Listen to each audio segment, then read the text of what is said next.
I'm back. Welcome to my channel. Again, this is Bob, Corporate Security and Safety Practitioner. So today, i-discuss natin yung on how to make the investigation report using 6 cardinal rules format. Ito yung format ng police or PNP and then inadapt din ng mga corporate security industry. No, so again, doon sa mga subscribers ko, maraming salamat sa inyo again. And then doon sa mga magsusubscribe pa lang, maraming salamat sa inyo. So doon sa mga security and profession na gusto maging isang magaling na investigator, ito na yung magandang format na i-recommend ko sa inyo. But depende pa rin yan, ladies and gentlemen, sa company. No? Mayroong mga company na iba yung kanilang investigation format. Common na format which is ginagamit ng Philippine National Police natin. And doon sa mga hindi pa nakapag-subscribe sa channel na to, mag-subscribe na. Pindutin din yung notification button, bell, para at least sa lahat ng training na gagawin ko is that ma-notify kayo. Mag-like, mag-share, mag-comment. Okay? So now, we go to our main topic. How to make the investigation report using 6 cardinal rules format. Number 1 here is that the authority/reference. Then the number 2 is that matters to be investigated. No? And then the number 3 is facts of the case. No? And then the number 4 is that finding and conclusions. And then the number 5 is that the recommendation. So actually 6 ito pero nireduce natin. Ang finding conclusions is dapat magkaiba yan. So now, kasama na natin, no? Findings/conclusion. So that's why naging 6 cardinal rules. Sabihin, isa lang din yung meaning noon. Hindi format talaga na in-adapt ng corporate is that 6 yan. So ito lang yung pinagsama natin. So that's why naging 5. Findings/conclusions. No? So i-discuss natin ngayon one by one. Mag-start tayo dito sa authority/reference. Ano ba tong authority? Gentlemen and ladies, madlang people, ito yung authority mo to conduct the investigations. Sino nagbigay sa iyo ng authorized? No? So for example, sa isang company, pag direct reporting ka sa GM mo or sa human resource, so sila yung nagbigay sa iyo ng authority to conduct the investigations. So for example, sabihin ni General Manager, "Oh, Mr. Bobby Gardosi, please conduct the investigation in this lost incident, no? Theft incident." So magkakanta ka ngayon ng investigation. Anong sasabihin mo? This is the directive from the General Manager to conduct the investigation on the aforementioned subject. Ano ba yung subject? For example, missing person. No? So yun yung pinaka-subject mo. And then ilagay mo rin doon yung mga control number ng information report which is one of your reference. No? Ano pa? Source of information mo, mga CCTV review, staff inquiry, staff interview. No? So, ganun yung napaloob doon sa authority or references. Okay? So, then the number 2 is that matters to be investigated. Ano ba tong ni-investigahan mo? Ano ba yung objectives mo? No? For example, circumstances, no? Surroundings alleged lost person. So dapat ganun yung matters to be investigated. What was the motives of the suspect? Why the suspect lost? What was the motive of the missing person? What was the motive kung sino yung kumuha ng tao? Ano ba yung kanyang motive? Ano bang motibo? So dapat ganun yung napaloob dyan sa matters to be investigated. No? And then the number 3 is that facts of the case. Kung sino ang gumawa ng incident report ng incident na to, no? I-evaluate mo yun and then yun yung maging facts of the case mo. No? So, during the conduct of the investigation, kuhanin mo yung incident report. And then i-validate mo yun. Doon mag-initiate yung investigation mo. Ano ba yung totoo? So, doon sa incident report, lalabas doon yun. So, i-revise mo ngayon, transfer doon sa investigation format mo. Ito yung totoong nangyari. Nawala yung isang tao, for example, ganyan. No? So, doon napaloob lahat, no, yung narrative ng incident doon sa facts of the case. For example, sa ganitong oras, andito pa yung tao, ganitong oras, andito siya. And then right after 3 hours na wala na siya, hindi na siya malulocate. So, ganun yung facts of the case. I mean, ito yung incident report, no, na kailangan mo lang i-double check, evaluate during the conduct of the investigation.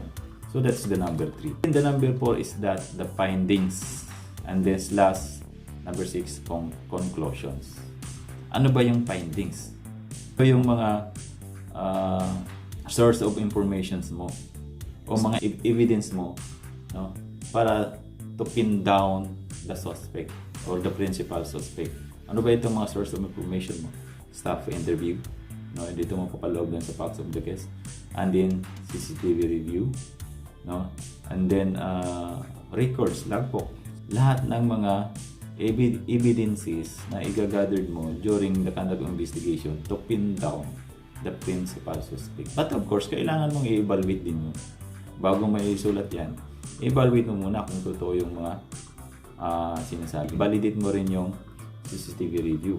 Magra-rin ito ng 3 to 4 days. No? 1 to 4 days. 3 to 4 days yan. No? Ang pinaka-timeline yan. No? Pag 1 day lang, so na investigation yan, unpaid, hindi naluto ng masyado. No? Ibig sabihin, minadali. Mahirap yung pag ganun. Okay? Ito yung totoong nangyari, missing person, and then mga source of information mo.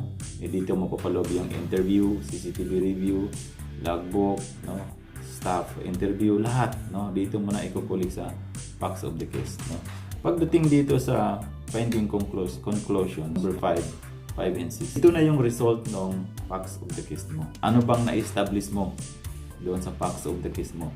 Ano bang na-establish mo during the interview? Ano bang na-establish mo based on the CCTV result?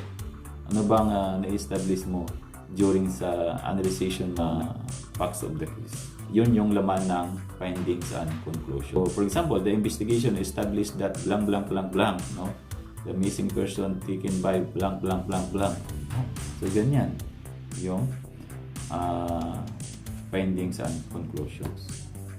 Right, lastly is that the recommendations. Actually, ang recommendations, ito na yung on how you prevent the incident to happen again. No? Paano ba mapigilan yung incident na hindi na maulit ulit? For example, mayroon kang i-revise sa policy and procedures, matanggal na sa company. No? That is the disposition of human resource. Ang sa'yo naman, recommendation lang. Kasi sa tingin mo, grave offense. Ang investigator, dapat mayroon ka ding knowledge about sa Philippine law, no? Criminal law of the Philippines. So, kasi kung wala kang idea doon, so how do you recommend? No, baka may mga na-penetrate ka na personal ng tao, no, na against doon sa batas na yan, ay hindi ka pa rin aware dahil hindi ka naman aware doon sa Philippine law natin. Okay? Ang paggawa ng investigation report is that dapat thorough, no? Lot of times, no pressures, and then scrutinize mo one by one, word by word. Kasi may mga word, no, lalo na pag sa corporate ka, na hindi mo dapat pwedeng gamitin doon sa corporate. No? Pero may mga appropriate term naman pag nasa PNP ka na yun lang dapat ang gamitin mo. Dahil ang PNP, enforcing power, no? Pagdating naman sa abogado, iba na naman yung terminologies or meaning ng sinasabi mo. So that's why, dapat gumamit ka lang dito ng very common layman's term para at least hindi masyadong harsh ang dating pag-review ng higher management. Sa ilang years na ako sa security profession, no, experience ko as investigation, no, pero sometimes nagkakaroon ng trouble pag mayroong nakaligtaan ka na dapat mong i-review. No, pag may nakaligtaan ka, kahit isang word lang, isang steps lang, no, bolilyaso yan. Which is mag-reflect sa career mo, at the same time, mag-reflect din doon sa taong iniimbestigahan mo, yung principal suspect mo. So, kailangan yung thorough investigation. No? Alright, so that's it, madlang people. No? So, sana may nakuha kayo on how to make the investigation report using 6 cardinal laws. So again, the number 1 here is that the authority, and then matters to be investigated. The authority kung sino nagbigay sa inyo ng direktiba pag-conduct ng investigations. Matters to be investigated, ano ba yung motive mo? Of course, to determine the circumstances, no? To determine circumstances surrounding. No? So, yan yung example na matters to be investigated. And then, facts of the case. Kailan ba nangyari yung, dito na involve yung 5W and 1H. And then, yung staff interview, CCTV review, records lahat ng source of evidence mo dito sa facts of the case. And then, number 5 and 6 is that the findings and conclusions. Ano ba yung findings mo during the conduct of the investigations? Ano ba yung conclusions? May na-establish ka ba? Or wala kang na-establish? And the lastly, number 6 is that the recommendations. Ano bang recommendation mo to prevent this kind of incident to happen again? Dito mapaplog yun, dito hindi. Kailangan bang palitan yung existing policy and procedures? Kailangan ba palitan yung mga security personnel na naka-duty doon dahil hindi nila napansin na dinukot na pala yung tao? Or saan ba may problema? Baka sa system. Ito yung sayings ng security. There is no unpenetrable barriers. Unpenetrable barriers. Ibig sabihin, walang hindi pwedeng pasukin. Lahat mapipenetrate na. There is no unpenetrable barriers. We put different kinds of barriers. We put system, no, to prevent, to deter the incident. Ganun na naman yung purpose mo. Alright, so madam people, hanggang dito na lang. Kung nagustuhan tong video na to, mag-like, mag-share, and then mag-subscribe. And then lastly, pindutin yung notification button bell para at least sa lahat ng training na gagawin ko is that ma-notify kayo. Bye!